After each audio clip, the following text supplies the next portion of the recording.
এই কি গো, হ্যাঁ, তোমার কাছে 10,000 টাকা রাখতে দিয়েছিলাম, দাও। ये फंस गया सीएम।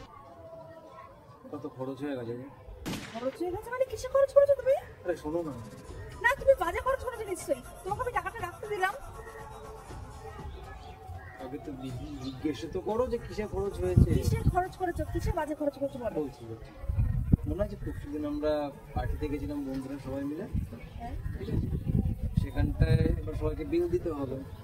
এবার ওখানে চ্যালেঞ্জ হয়েছে যার বউ সব থেকে সুন্দর তাকে বিলটা পুরোটা দিতে হবে, ঠিক আছে? এবার সবাই তো আমরা টেবিলে একটা করে বউয়ের ছবি দেখাচ্ছি। এইবার সেখানটা তুমি সব থেকে সুন্দরী প্রমাণিত হচ্ছে, সেখানে আমার কি দোষ বলো তো? হ্যাঁ, তোমার জন্য আমাকে সেই 10,000 টাকাটা দিতে হবে। তোমাকে বলেছিলাম আমি এত সুন্দর হতে। আরে ঠিক আছে ঠিক আছে, বন্ধুদের আর মধ্যে কি ঠিক আছে, এত সুন্দর হতে তোমাকে কে বলেছে? सुंदर हूँ मैं क्या ঠিক আছে, হয় বন্ধুদের মধ্যে এরকম 10,000 টাকা, 15,000 টাকা, 20,000 টাকা খরচ হয়, ওই নিয়ে আর চিন্তা করতে হবে না। হয়েছে। তোমাকে দিতে পারলাম না টাকাটা। না না, ঠিক আছে,